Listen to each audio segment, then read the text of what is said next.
What's up, everybody? It's your boy Devon Taylor here, aka Deezus, and this is my podcast, Deezus Take the Reel. No, this is not a religious podcast. It's a podcast where we're talking movies, we're talking life, we're talking all sorts of crazy shit. And guys, this is a very special episode. As you know, I am up in the hood, not in the hood, Mount Hood, Oregon, for the Overlook Film Festival, and I have a very special guest to kick things off with me. If I can even make it through this interview, because, guys, the accent in person reduces you to puddles. I have the Red Fury here with me, Miss Alicia Malone. Hello. How's it going? Oh, it is going so well. I am having so much fun at this festival already. Such a good time. It has been so great. How cool is this? This is such a great festival. So I never went to the Stanley Festival, and which this came out of. But as soon as I saw this one and they said, would you like to come along? I was like, yes. Just to be here at what, stood for the exterior of the Overlook Hotel. It's awesome. Yeah. It's great. And then especially the first night coming up here with the snowstorm. Oh my gosh. It was so fitting and perfect for the location that we're at. I thought I was going to die because I forgot snow chains. And I thought, it can't be that bad. Come on, it's what year? It's almost May. It's April. I don't even know when it is. And I thought it's definitely past the time of snow. And then you turn the corner to go up the mountain, and it was covered in snow. Yeah, for once, because Missouri weather is known notoriously for being very sporadic and crazy and not very fun. Yeah. And it had actually been super nice. And then literally the day before I'm supposed to fly out, though, 6 to 7 inches of snow already on the ground. And I was like, man, we just got good weather. Now I got to go back to the bad weather. I know. And in LA, you just get so used to being 85 every day that what is this weather outside? I know. And I can't wait. I'll be moving there in December-ish. Yes. And I cannot wait. I'm so done with winter. I just want sun all the time. I remember I went there and people were freaking out when it rained. Oh, and that even cracked me up. Oh, yeah. People have the whole outfits when it rains. It's funny. Yeah, I love it so much. So yeah, we're here at the Overlook Film Festival. This is the first festival of this. They did do a similar one, like you mentioned, Stanley. And, they had their issues with that and just, things didn't work out. But, this is too great of a site. And, of course, Stanley Kubrick, so instrumental to cinema. So you're a big Kubrick fan. Mm-hmm. I know you are. So what's your favorite Kubrick film? My favorite Kubrick is A Clockwork Orange. Okay. I remember seeing that when I was quite young, and it freaked me out, but it was so intriguing at the same time. I think Alex DeLarge is such a brilliant character, plus the language of the movie, which I know was based on the Anthony Burgess novel, but the Vidi this, and I just love that whole world. It was like a whole different world that you go into, and particularly because I loved Singing in the Rain, just to see that scene, it stuck with me for a long time. Yeah, it's definitely one of those movies that did, and I think I've only seen it twice ever. I think that's about all you need to see Clockwork Orange. It's not a fun time necessarily, but it's great. It's really well done. Oh yeah, for sure. I'd say it's a toss-up. I go kind of back and forth. 2001 is just so phenomenal for especially the time that it came out. Because that's my biggest thing with Kubrick, that he was so ahead of his time always. Yeah, people were using iPads in 2001. Right? 2001 was made in 68. That's amazing. A long time ago, and it holds up incredibly well today. And I'd say that, like I said, for any of his films, I always tell people Kubrick isn't my favorite director. I don't think I have a favorite director. You kind of flip back and forth with who you're watching and whatnot.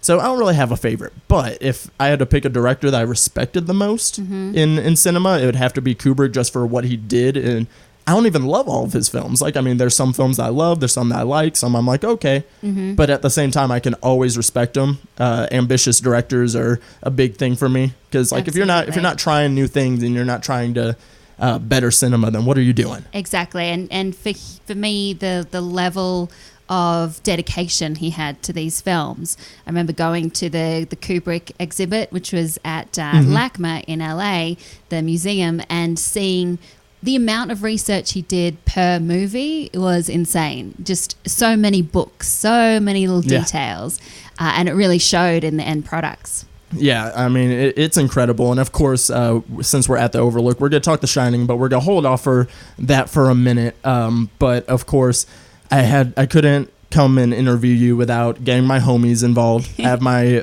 movie talk by movie fans. We have our little group, The Council. We do a live show every Sunday. Awesome. So I've been group messaging them the whole time, everything that's been going on. And so I asked them if they had some questions for you guys. So they want to ask you a couple questions. Okay. So Manning Franks asks, or first he wanted to say that he loved classic movie fights. He's a big classics fan. A Wonderful Life, I believe, is his all-time favorite movie. Lovely. So he loves classic movies. And he said they also misses Profiles. Yes. So what's going on with Profiles? So Profiles is obviously something that me and Scott Mantz loved doing, and we put so much time and effort into it. We were doing it at AfterBuzz Studios, who were great in lending us their resources, but it just got to the point where we weren't getting enough views to justify the amount of work we were doing. And so we thought we would take a break from it and then try and find a home for the show. I mean, I keep pushing it with TCM now that I work with Turner Classic Movies, because I think that would be a great fit if they wanted to do a podcast or something like that.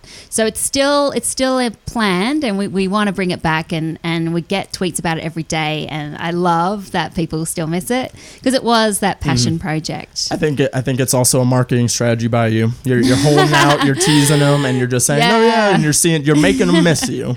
And I think it's a smart move. Exactly. But yeah, no, people, it kind of sucks. Sometimes people don't understand how the YouTube and podcast world works and stuff. And especially like whenever people, ask for money for things, and then it's like, well, these things aren't free. I mean, we are providing you free entertainment. So it's like, if you have your shows and your personalities that you like support them. Exactly. Like, I push that so big to people, like, when they're talking about YouTube channels getting canceled, like SourceFed and everything like that. That broke my heart. I know. That's so sad. So it's like, guys, support your people. So if you want Profiles to come back, keep tweeting them. Yeah, keep tweeting us. We appreciate it. And, I've keep talking to Mance about it doesn't have to be a show on YouTube, because I think most people would listen to it as a podcast, if it's an hour of people talking. Oh, for sure. So definitely want to get back to it. We've both been really busy at the moment, but we have plans to do it. Yeah, that was another thing. I was like, you guys are so busy. Like, you do so many things. I don't even know how. I don't know how you have the time for half the things you do. Yeah, I don't have a social life. All I do is work and watch movies. Well, you get wine at least whenever you're watching movies. Yeah. So you have that. That's my night out. always. So, and then Manning asked this question, but so did Cole. Cole wanted to ask some classic horror recommendations. So if because Cole is a big horror fan like me, but me and him, we both love a lot of the modern stuff going on and stuff. And he wants to get more into classic horror films. So what is one of your favorite classic horror films that you'd recommend? Favorite classic horror films? Well, I mean, we will talk about The Shining for sure. But I also love movies like The Night of the Hunter, which is from the 40s. Ooh. Really terrifying black and white movie. Also, Texas Chainsaw Massacre, the original. I just watched that for the first time on Monday. What did you think? I absolutely loved it. I talked about it on last week's podcast with Tim Miller. That movie is so much fucking fun. It is. That third act, oh my goodness. And it was one of the first times that you saw the idea of the final girl, the girl that is trying to struggle to survive to the end. And that was so revolutionary. Plus, it's really terrifying. It's shot incredibly well, too. Like, it's gorgeous for 1974. I'm like, man, like, it's so good. It's a true independent film. It does not get its justice. Like, we talked about this extensively. Oh, yes. I feel like that movie and something like Halloween, the original John Carpenter film, now that there are so many remakes of these movies, people don't think enough to watch the original versions, but that's where it all started. And you see something like Halloween, again, with the idea of the final girl, the music, and you see where so much influence came from. Yeah, and Tim Miller brought it up. I mean, it was also kind of the first road trip gone bad movie. Yeah. You had that going on, the crazy redneck family. Yes. Like, that was another big genre. So. Yeah, which was really interesting because the Texas Chainsaw Massacre came in the 70s and kind of almost a reaction to the happy family messages of the movies of the 50s, It's like something's not quite right. And I also loved Stepford Wives, the original, because of that comment that it was making about, everything's not perfect. Everything's not as it seems in suburbia.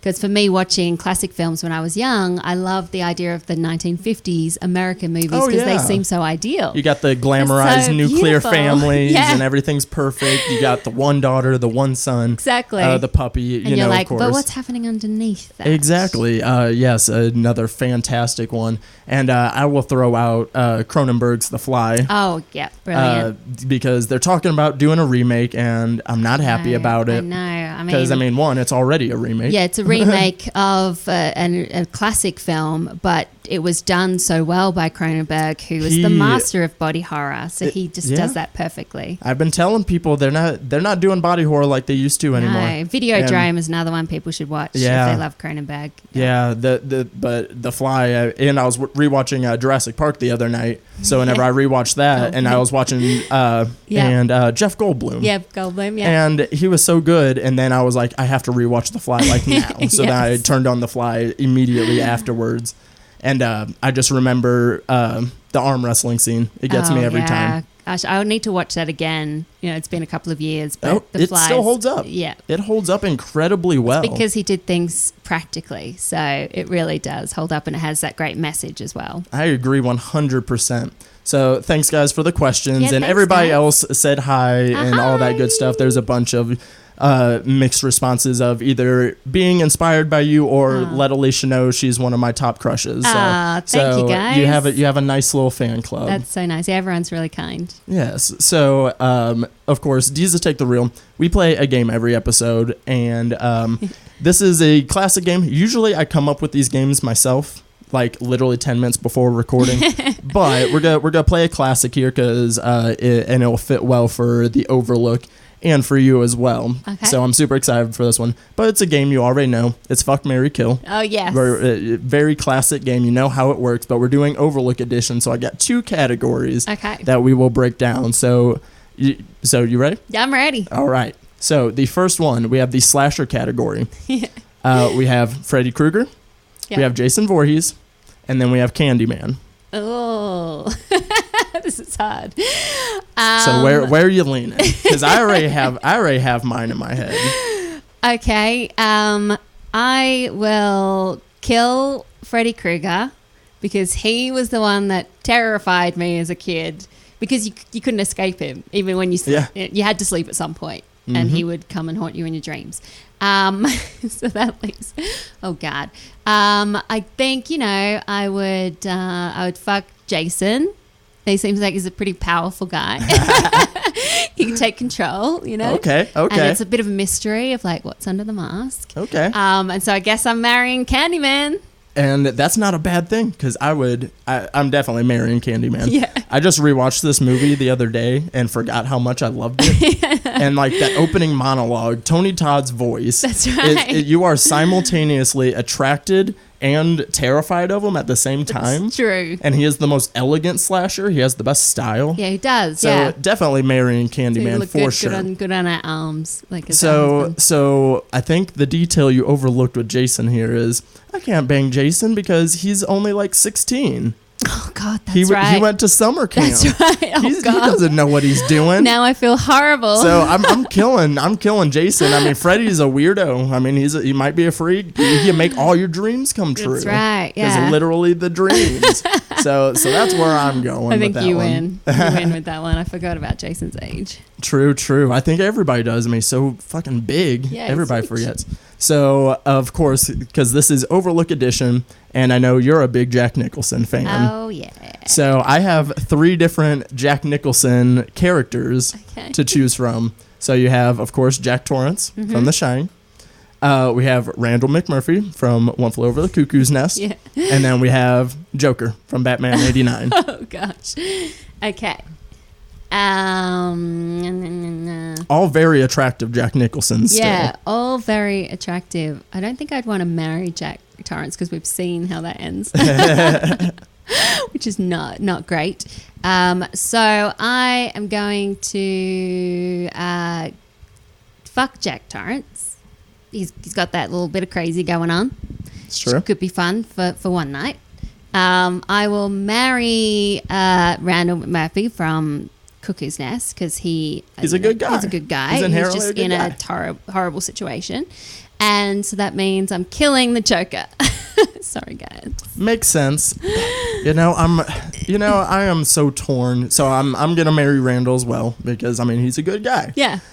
So I'm torn here because Jack Nicholson's Joker has some of my favorite lines in movies. Oh yeah. So his dirty talk is probably off the charts. It's true. Off the charts. It's true. But then, Jack Torrance, I think, is arguably the most attractive Jack Nicholson in the group. When he smiles. When he smiles, he's got the charm in the first half of the movie. Oh, yeah. But you know what? Because I was just talking with the Batman vs. James Bond podcast. I've realized the Batman movies play a big part in Devon's puberty here. So I'm going to go Joker, and I'm banging the Joker. You banging the Joker. If it was Jared Leto's smiling. Joker, it's no question there. Yeah. I love me some Jared Leto's Did Joker you? as well. I do. I don't think it was his fault. I feel like he was just in a different movie from everyone else, and him within the kind of movie that he was thinking he was in, really crazy, heightened, is great. I know. I liked it. But I just think it didn't match the rest of the film.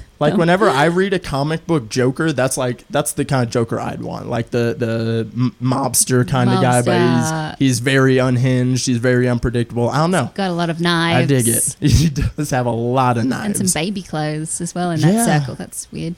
We'll see if any of that gets explained. I'm assuming not. No idea. I'm assuming not. But that'll go ahead and do it for our game. We just had a couple categories there. Love it. So much fun. You can't go wrong with the classics. I know. Classics. So we're going to get into the bulk of the show here, guys. We are going to talk a few movies here. Usually we would pick a movie a piece, but this is the Overlook special. So we are going to talk some indie horrors because there's some fantastic movies that are here and, elsewhere. Mm-hmm. And then we will, of course, talk about The Shining. So first off, name your favorite indie horror that you've seen here so far, and then your favorite indie horror you've seen elsewhere so far. Favorite indie horror I've seen here so far is Hounds of Love. It's an Australian movie, but I promise I'm not biased. It's really, really good. This is by a new director called Ben Young, and it's set in Perth in the 1980s. And it's about this couple who are serial killers, and they kidnap these young girls and take them away and then eventually kill them for fun.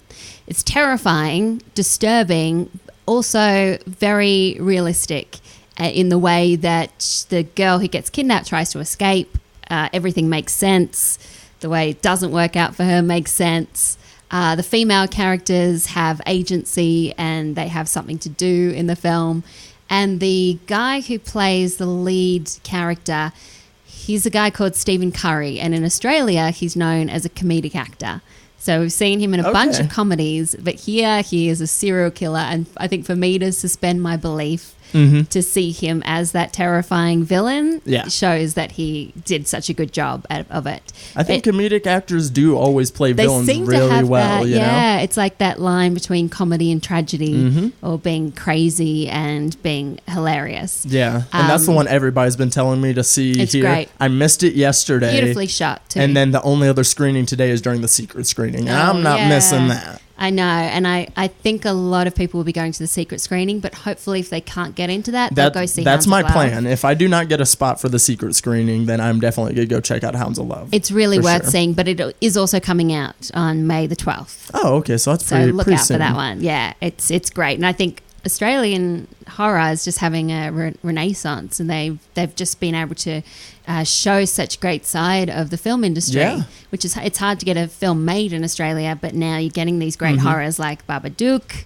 Yeah, it's getting some good ones because usually it's been dominated by the French, or real big into the horror. South Korea, really usually big, but Australia, I think. Featured here, there's 5 or 6 of them from Australia. Yeah, there's 3 that I've seen: Hounds of Love, Boys in the Trees, and Killing Ground, which was also Killing Ground really is also Australian. Okay, yeah, I'm definitely catching Boys in the Trees tomorrow, which was what I was supposed to see today. The traffic has been crazy. And then, so what's another one that you've seen elsewhere that you're just in love with right now? A movie that I saw at fantastic fest last year was called The Eyes of My Mother. Love that one. Love that one. Black and white. Very much inspired by Hitchcock and by the old classic horrors. I mean, obviously, I should have said Hitchcock for classic horror. Psycho is one of the best horror movies. I think that's just a given. Yeah, it's a given. And this one is so disturbing. It's this girl who had a really lonely life. And all she wants is a friend. So she kidnaps these people and ties them up in the barn and does surgery on them. And it's horrifying. At the same time, you don't really see that much. You see bits and pieces, but it's more about what you think is happening and the noises. Yes, and that's the sound what makes design it in that. Just creepy. The Laney. God. Oh my goodness. I was watching that movie and I was just like, I don't get how this movie can be so unnerving but so gorgeous and you don't want to look away because I mean this movie is so beautiful and she was so the performance beautiful, she was felt so, for her at the same time even though she was everything you understood things. Everything and it was great because I didn't like watch the trailers or anything before either, just they mentioned it on Collider Nightmares, so I was like I'm adding this to my list, but then I didn't watch the trailers or anything for it, so I really didn't know what was going in, and I absolutely fell in love with that movie. I've been recommending that movie to people like crazy. It's on Netflix right now, guys. Check out The Eyes of My Mother for sure. Yes. What's one of yours? Oh my goodness. One of mine. The Love Witch. I did an episode on that. I know not horror, but still genre. I did an episode of that a few weeks ago, and The Love Witch is so underrated. I almost believe if it was released around October, November, like Samantha Robinson could get some Oscar chat. She was so great. She was perfect at doing this very monotone. It's a very bold and fearless performance. She puts herself out there a lot in this movie, which I think the movie kind of demanded it, you know? Yeah. So plays so well. It's so good. I absolutely love that one. It's so beautifully designed to look like from it's the 60s, weirdest thing, but it's still current times though. Like that's the crazy part of it is it's set in current times, but they put it in the 60s. It's in CinemaScope even as well. Yeah. Oh my goodness. Was beautiful. Ooh, I gotta pull up my list though to see another one. There's been so many. I think indie horror. I love independent horror films because of the way when you don't have special effects and big things to rely on, all you can focus on is character and story. And I especially love movies that are self-contained, that are just within one or two locations. And I've always loved horror growing up, but I didn't become obsessed with it until like the past year and a half. And it's been from indie horrors, just because I love what they're doing, taking these classic tropes, but then making them very modern. Kind of started whenever I watched It Follows. Yeah, and then I was like, horror movies can be this scary, but this cool and that's very much slick and stylish, very Carpenter. Yeah, Carpenter. So I started watching those, and then I mean, the past year, I mean, that's all I watch. I watch so many horror movies whenever I'm not watching like new releases because now I'm trying to catch up on classics I haven't seen. My favorite one so far that I've seen here was The Bad Batch. Yeah. It's one of those movies I went in, I was like, I know I'm going to love this movie. Yes. Yeah, Keanu Reeves, Jason Momoa, you got Jim Carrey, an unrecognizable Jim Carrey. I know, I had to do a double take for Jim Carrey. I have so many people that didn't even know he was in the movie. Yeah. And I just knew I was going to love it. The trailer was like a music video. I was like, I'm going to love this movie. And I hadn't seen Anna's other film, Girl Walks Home Alone at Night. Great. Yeah, haven't really seen great. that one, but just watching The Bad Batch, it was everything I want it to be. And so different, both those films. I mean, they're both genre movies. This Bad Batch is the cannibal movie. And then when I describe A Girl Walks Home Alone at Night, it's like it's an Iranian vampire western. It feels like a little bit Dario Argento and a little bit Quentin Tarantino. It's awesome. I think she's someone to watch. She's a talent. She is very talented because this movie is, even if you don't love the story, because that's what seems to be dividing people with The Bad Batch, but I mean, it's gorgeous to watch.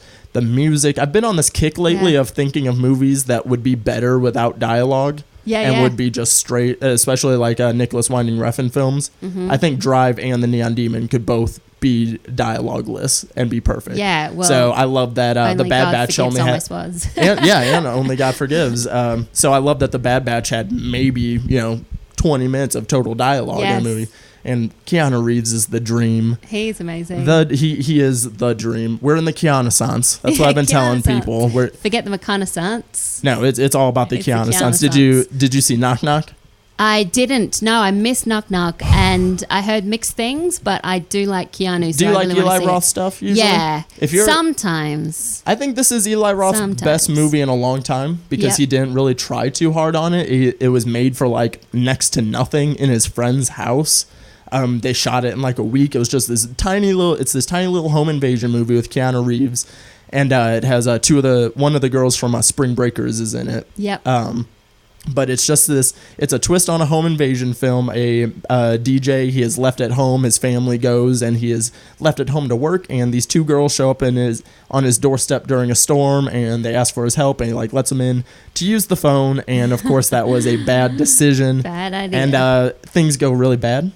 And if you can picture Keanu Reeves doing his best Nick Cage, then you will love this movie. I'm sold. If that sells you, then you will absolutely love this movie. I am sold. So I highly recommend checking out Knock Knock. It's a very fun watch. Awesome. There's a film playing here that I also really enjoyed called Stillborn. Ooh, I'm catching that one tomorrow. Yeah, so that one is a great example of a film which is very much a genre film that we've seen before, kind of a Rosemary's Baby type horror about pregnancy and newborn babies, but it's done so well that it is terrifying. There are some serious jump scares in this movie, and the girl that's the lead, her name's Christy Burke, and again, it's a tiny movie. She is wonderful at just grounding the film, so you really believe that her character is going through this postpartum depression. Is she being haunted by this demon that wants her child, or is that all in her mind? It's amazing. And I love that. A lot of the movies I've noticed that are being shown here, a lot of these real life horror stuff, there's not a whole lot of like supernatural stuff, a lot of creature features. Like we're seeing a lot of these realistic things. Like Psychopaths kind of had like a little supernatural vibe, but barely. It's still just people being people. Yep. And that's always the most terrifying, especially like, all the fears you have during pregnancy. So exactly. And MFA is the rape revenge movie that stars Francesca Eastwood, Clint's daughter, and that's playing here as well. And that's about a girl who gets raped in college, and then she decides to kill all the rapists in college. She tracks them down and kills them one by one. Oh, that sounds awesome. So that's really interesting to talk about the real horror, that's happening in the world. And also Two Pigeons is very unnerving. It's about this real estate agent. It's all set in one apartment. This real estate agent who doesn't realize that there's a guy who's living in his house. And the idea of just someone being able to live in your house without you knowing. That is even in a tiny apartment, it's terrifying. Then he starts to mess with his life. Oh my goodness. And ruins his life. So that is really so terrifying. Yeah, no, I mean, the real life horrors is definitely the scariest stuff, and that'll be a good transition, into talking about The Shining, which does have supernatural elements as well. But again, is it just one man going insane? Exactly. And that's what makes The Shining so scary. That's what makes the location here. I mean, we are literally up in the mountains surrounded by snow. If you open your hotel window, it's snow. Yeah, it reminds me of the scene, when Wendy's trying to get out the window. It's very similar. And driving up here and just seeing the exterior, which was used as the exterior at the Overlook, was just it's you see the window that they try to escape out of. It's amazing to see it. And then of course the interior doesn't look anything like it because on purpose they didn't want to have to turn guests away, but it has that great feeling of being isolated in this ski lodge where anything could happen, and the snow just adds to it. Yeah, and even the way that the hotel is still built, like whenever it's still a maze, isn't it? We've been working and stuff, and it's like whenever we're trying to carry stuff and we're trying to figure out where we're going, like we'll just end up walking in circles up and down random flights of stairs. The hallways are still creepy. Everything creaks when you walk. The doors, and there are zero comfortable chairs in this entire hotel. No. I think that's a horror within itself. That's true. But going back to The Shining, though, I didn't watch The Shining for the first time until about 6 months ago, I'd say. Wow. Yeah, it was my very first time watching it.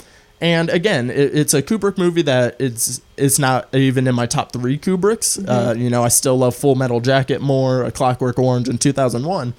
But The Shining is that movie, like, I felt like I'd watched it already because it's been paid homage to so many times. I know, even Simpsons, right? Yeah, like everybody is paid their respects to The Shining. And like I said, that's where it comes down to just, like, the respect that I have for Kubrick. Like, how much of an impression he made on horror just with this film. Exactly.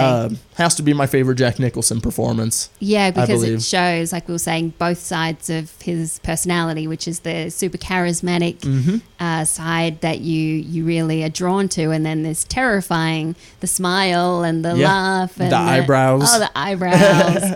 He's amazing. And I love watching this movie because each time I feel like I see something different.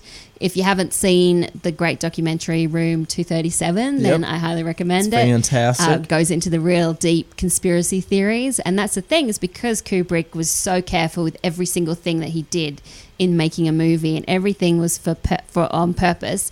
You watch The Shining and things don't make sense. Yeah. Like the interior doesn't match the exterior.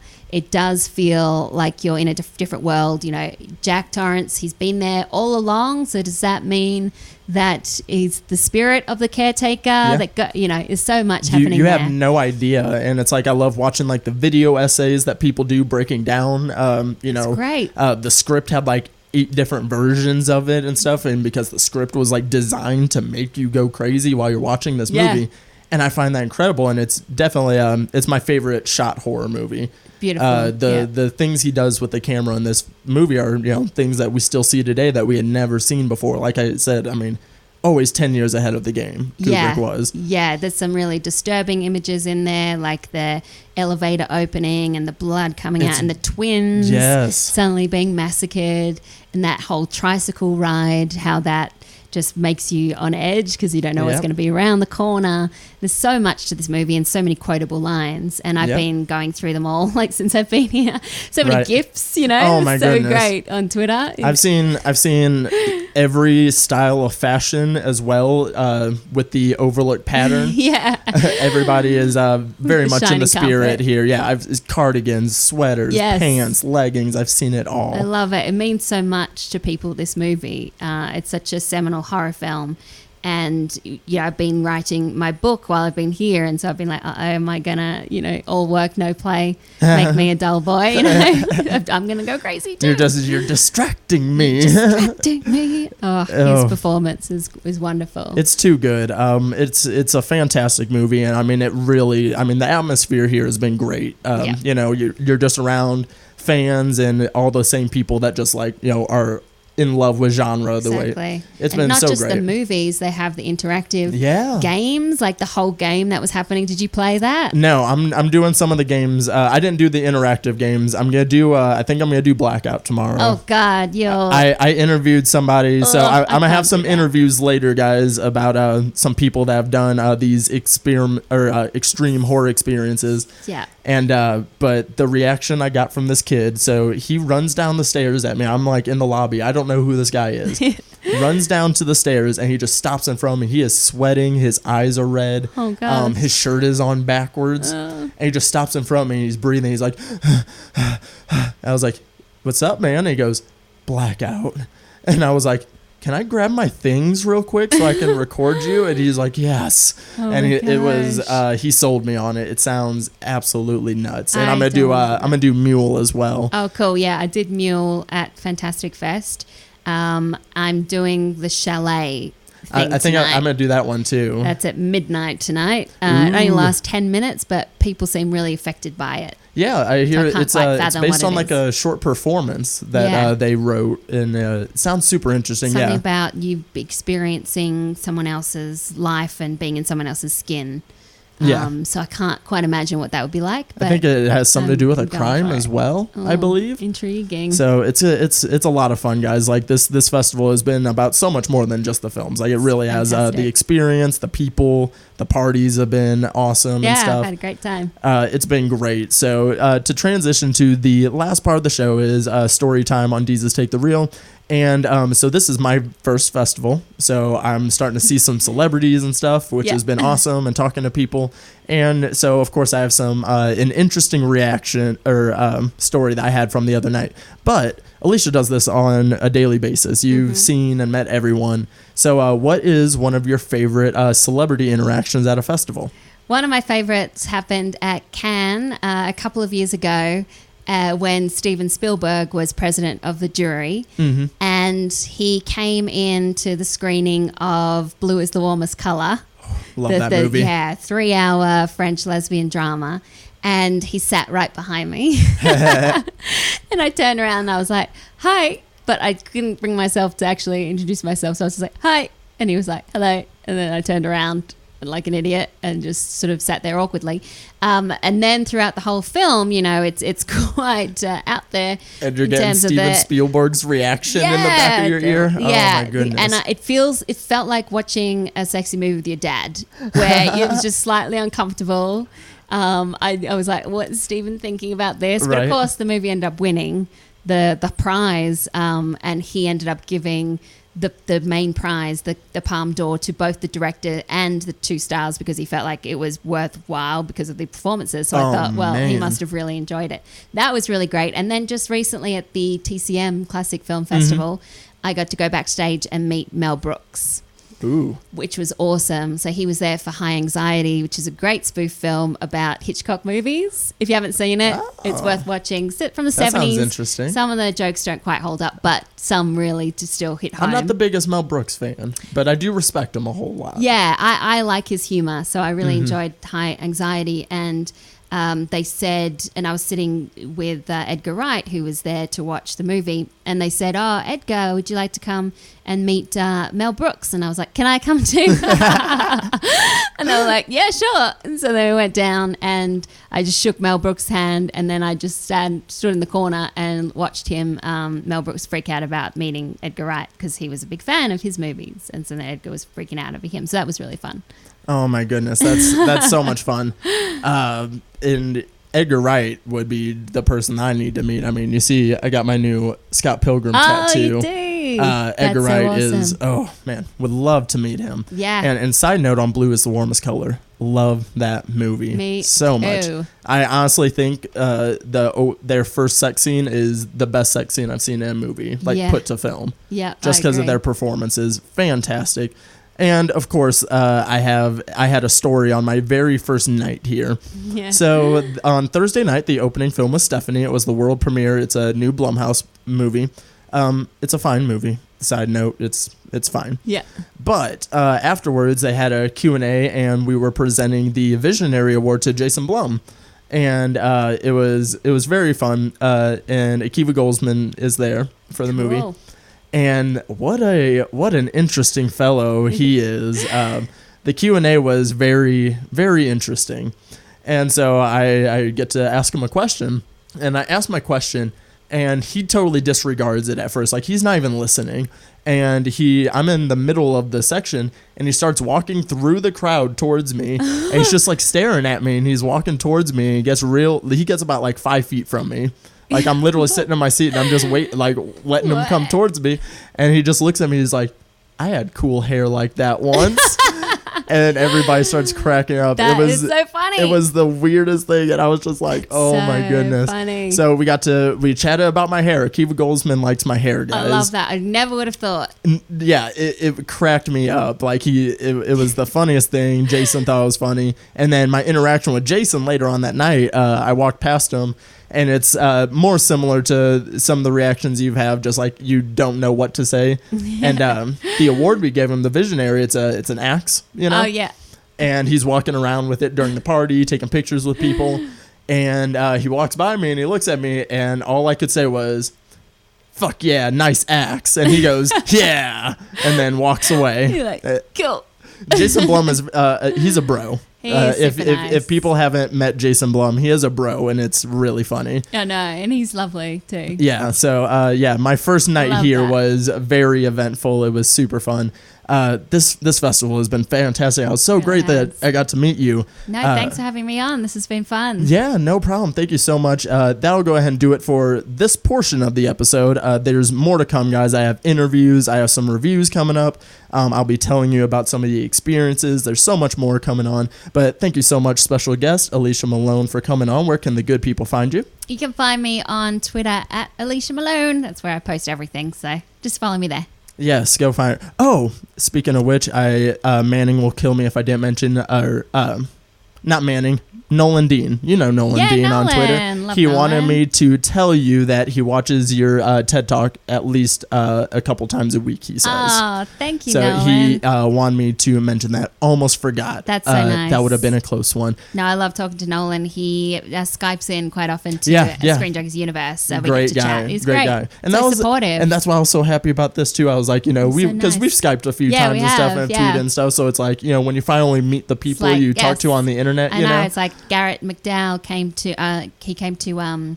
LA recently, and so got to meet him face to face. I love meeting people that I tweet with. I'm doing a similar thing in July. I'll be out there for 4th of July week. Well, come by. Yeah. No, I emailed Roth and we've been chit chatting. So I'm gonna do all sorts of fun stuff. Super excited. Great. But thank you so much for coming on. And like I said, guys, we have so much more to talk about with the festival. And of course, guys, make sure you follow me on Twitter at Deezus12. Follow all my misadventures in movies. I give you news, reviews, and just everything going on in my daily life. That shit's like my digital diary, guys. I love Twitter so much.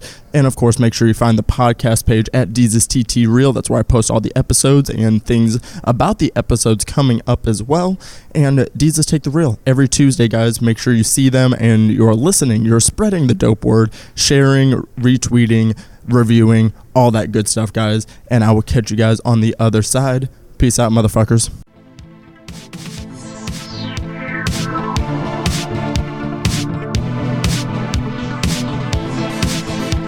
Let me just pause this shit real quick. Thank you guys once again for listening to Deezus Take the Reel. New episodes every Tuesday. If you like what you're listening to, make sure you're following along on Twitter at Deezus TT Reel. Retweet and share with all your homies. iTunes reviews, 5-star reviews, get you a shout out on the show. And make sure you stay tuned after the music for a little pre-show banter. Thank you very much. Now back to the dope music.